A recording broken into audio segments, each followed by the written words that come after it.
আজকে কিছু video footage দেখে আমি হতভম্ব হয়ে গেলাম। কোন রাজ্যে আমরা বসবাস করছি? পুলিশ মন্ত্রী কি নির্দেশ দিচ্ছে পুলিশদেরকে?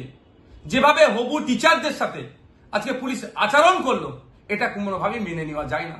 আমি তীব্র নিন্দা ধিক্কার জানাচ্ছি পুলিশ মন্ত্রীকে যে আপনার পুলিশকে সংযত হতে বলুন। মানুষ এখনো পুলিশের পক্ষে যে সম্মান দিচ্ছে, হয়তো আগামী দিনে নাও দিতে পারে।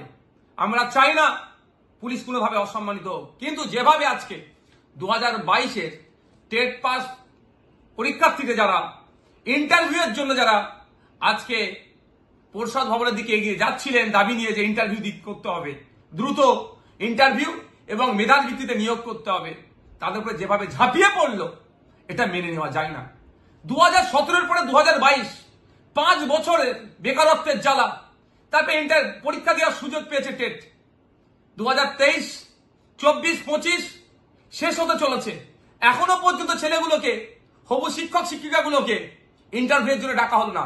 আমি বিধানসভায় 2024 সালের আমি শিক্ষামন্ত্রীকে মেনশন করলাম যে অবিলম্বে ইন্টারভিউ ডেকে মেধার ভিত্তিতে নিয়োগ করা হোক। একদিকে শিক্ষকের অভাবে স্কুলগুলো বন্ধ হতে চলেছে, অপরদিকে মেধাযুক্ত যারা আছে টেট 2022-এ যারা পাস করে আছে তাদেরকে ইন্টারভিউ পর্যন্ত ডাকা হচ্ছে না। তাদের ডিমান্ড কি ছিল? ইলিগাল ডিমান্ড তো নয়, বৈধ দাবি নিয়ে পরিষদ ভবনের দিকে জাগিয়ে যাচ্ছিল। সেখানে যেভাবে আক্রমণ হলো তাদের উপরে পুলিশকে দিয়ে মেনে নেওয়া যায় না।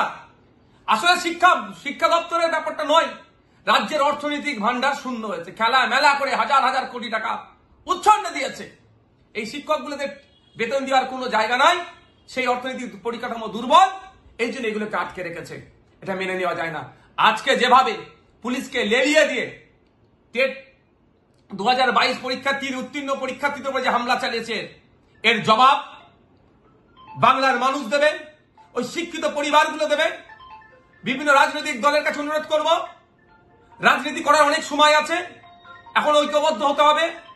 শিক্ষা ব্যবস্থার ধ্বংস করে দিচ্ছে, একটা প্রজন্ম শেষ হয়ে যাচ্ছে। মানুষের শিক্ষামুখী হবে না, উচ্চশিক্ষায় শিক্ষিত হবে না। তার ডেটা দেখলে বোঝা যাবে কলেজ এখন প্রায় 50% আপনার সিট শূন্য, মানে এখনো শূন্য হয়ে আছে, অর্থাৎ ভর্তি হচ্ছে না। কেন? এই দুরবস্থার জন্য। পড়ার শেষে চাকরি নাই, আবার চাকরি হলেও দুর্নীতি হয়ে যাচ্ছে। তো আমি অনুরোধ করব সকলকে এগিয়ে আসুন, এই 2022 টেট উত্তীর্ণ ছাত্রছাত্রীদেরকে দ্রুততার সাথে ইন্টারভিউ ডেকে মেধার ভিত্তিতে নিয়োগ হোক, এই দাবি তুলুন।